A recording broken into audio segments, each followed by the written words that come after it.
History, success, care. I like helping students, I like being honest.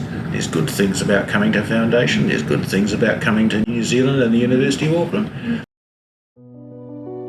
So my name's Richard Kensington. I've been with the group since February 2001, and up to 5 years ago my involvement was managing everything international other than the marketing of students.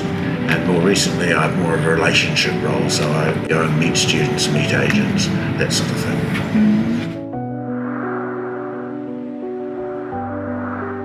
As manager of student data, and that was in the January I started. By the May of that year I became the academic registrar, but then just before COVID, because of my age, decided to pull back a bit. So I'm no longer managed staff. I had one stage I had 50 people that I managed. I'm no longer intimately involved in admissions and all those sort of things. So the title now is Principal Academic Relations. So I represent the group in committees of the New Zealand Government in Wellington. I do a lot of offshore marketing. I enjoy going to countries. They had a problem with their timetable. And at that time in New Zealand, there were only 4 people who were using this particular timetable package. Me, 3 others. And so I eventually came in and saw them. What it actually was an interview, because at the end of the discussion about the timetable, I was offered a job and accepted on the spot. And I've enjoyed every day of it since then.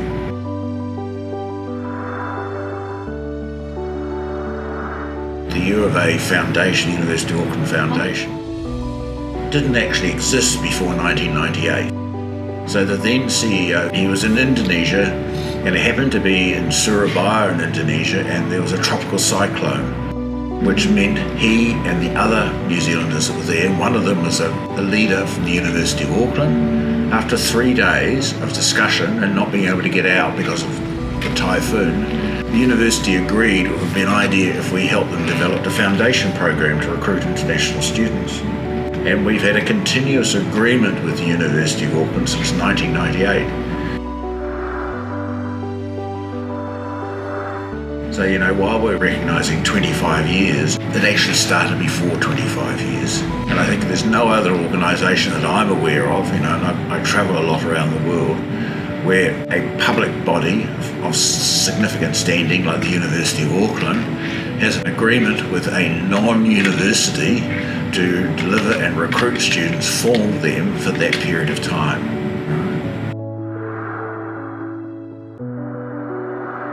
History, success, care. History, we have a long University of Auckland. It's the number 1 university in New Zealand. It's been in operation since the 1880s, so there's a long history of the university. Secondly, we have a long association as a school with the university. We are now the University of Auckland International College, so we are essentially part of the university, which means our students now are university students from the day they commence here in Foundation. They get a university ID card, they get full access to everything at the university. Their visa is the University of Auckland. So in terms of success, I'll be the first to admit we're not successful with all students. Students need to play their role. And when they come to another country, sometimes students, I won't say get off the rails completely, but get distracted, But most of them end up getting success in other ways, because not everyone is going to benefit from going to university. But the students that do go to university through us, we know at the University of Auckland, they are more successful on average than New Zealand domestic students.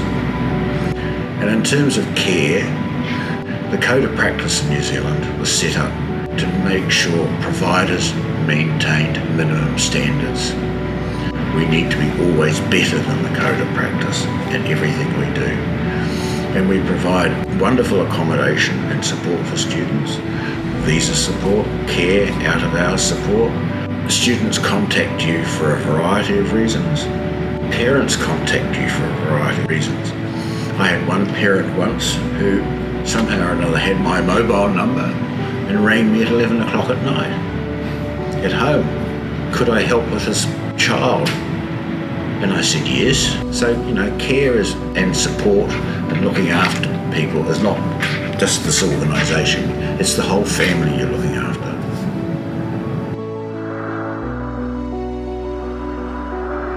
The last time to China, went to 12 cities in 3 weeks. I've interacted with a man who's an architect in Nanjing on WeChat, and he can't speak English and I can't speak Chinese, but we sat beside each other on a fast train between Beijing and Nanjing, and we still today communicate with each other.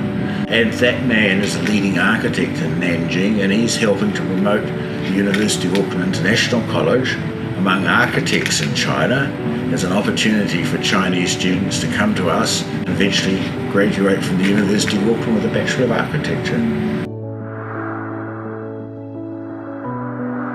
Many of those students did reply to me, and to find some of them have gone on to really wonderful careers. I still communicate with, I call him a man. He did his bachelor degree, his master's, his doctorate at the University of Auckland, and he's now a professor of mathematics at the Shanghai Tong University in Shanghai. There's another student I'm aware of who's a partner of KPMG, which is one of the leading accounting firms in New York. So there's students all over the place. There's a woman up at the University of Auckland who teaches economics. So she did her foundation here with us and gone on to the University of Auckland and studied all her degrees, completed her doctorate, and was offered a job as a lecturer at the university. There's lots of Russian students that I've been in contact over the years, and some I'm still in contact with. They have come to New Zealand, they've done University of Auckland Foundation, they've been successful, they've set up business, they're married, they've got children. I got invited to one Russian girl's. She came to us to study English about 2005, 2006 during her school holidays. She came for a month, and then about 3 years later, she was about 17, she'd finished school and she came to study foundation with us. She's now married, she's living in Melbourne, and she invited me to her wedding along with her parents. So there's many, many students like that. In those days, in my role in doing the timetable, it was really easy because most Chinese students wanted to do physics, chemistry, calculus, statistics, maybe accounting and economics. Right? So you could just apply a percentage. So of the 1,000 students starting here, 98% were going to do calculus, 94% were going to do economics. So the timetable was easy, we knew the staffing was easy. But as education in China has changed, improved, I'll never say a country's education is better, but it's changed. There's more Western style education available in China for students to select and study. So if the students' English has really improved, and as their English has improved, their interest in other subjects has grown. So there's a wider range of subjects available for students today. The students studying non-traditional subjects like communications and media, there's more and more Chinese international students.